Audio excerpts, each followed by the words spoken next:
tahu nggak surat apa yang bikin berubah arah? Surat apa tuh? Super Semar, surat perintah 11 Maret. Apa itu Super Semar? Itu loh yang pernah kita belajar di pelajaran sejarah. Oh, dokumen mandat dari Presiden Soekarno yang diberikan kepada Soeharto untuk memulihkan keamanan pasca G30 SPKI itu ya? Iya, surat itu. Untuk mengetahui lebih lanjut, ayo kita simak video berikut ini.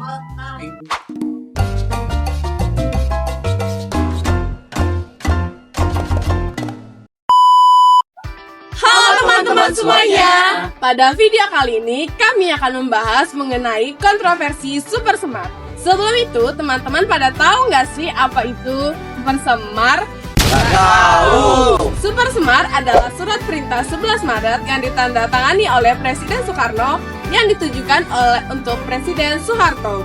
Yang isi utamanya adalah memberikan wewenang kepada Soeharto untuk mengambil tindakan yang dianggap perlu demi menjaga keamanan dan kestabilan negara serta melindungi kewibawaan Presiden.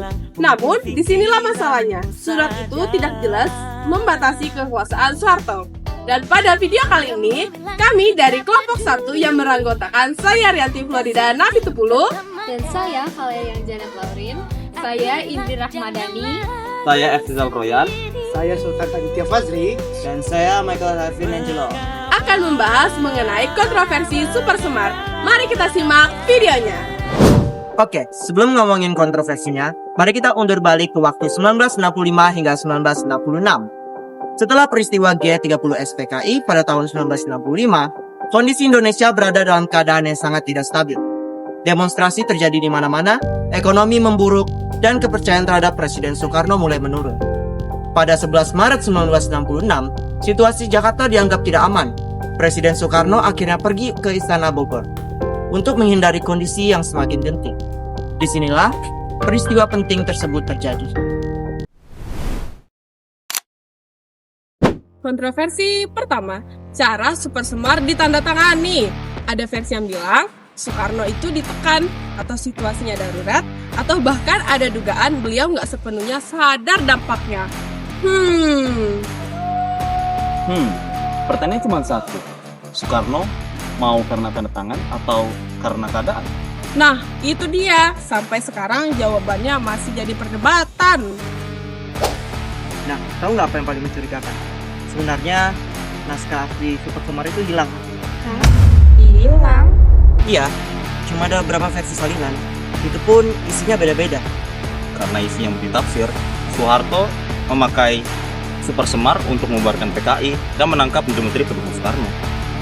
Oh, ternyata dari surat perintah berubah menjadi alat kekuasaan. Dampak Super Semar sangatlah besar.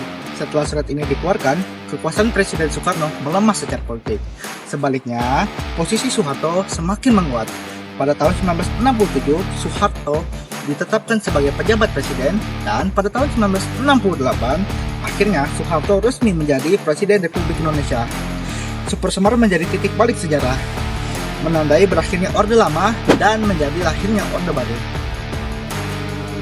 Tapi ada loh poin penting dalam Super Semar yang dikutip dari Sejarah Hukum Indonesia yang ditulis oleh Profesor Dr. Sutan Remi Syahdeini SH sebagai berikut. Yang pertama, mengambil tindakan untuk menjaga keamanan, ketertiban, kestabilan pemerintahan, serta kewibawaan presiden. Kedua, berkoordinasi dengan Panglima Angkatan lain dalam pelaksanaan tugas. Dan yang ketiga, melaporkan setiap pelaksanaan tugas dan tanggung jawab kepada presiden. Oh, begitu ya. Dari sini kita belajar satu hal penting, bahwa sejarah itu nggak selalu hitam putih. Ada banyak versi, ada banyak kepentingan. Dan nggak bisa dijawab dengan pasti. Tugas kita sebagai generasi muda bukan cuma menghafal nama dan tanggal, tapi berani berpikir kritis. Ternyata satu surat kecil bisa mengubah satu negara. Terima kasih sudah menonton. Kiranya teman-teman bisa memahami isi materi yang kami sampaikan pada video kali ini. Bye-bye, see you to the next video. Dah.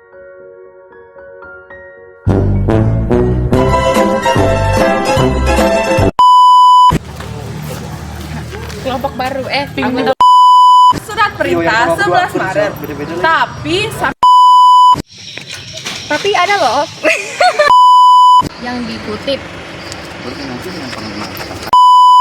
Dan yang bikin mencurigakan, naskah asli Gibran. Sebaliknya, Habis itu ada Cina, Pulau Cina. Adalah surat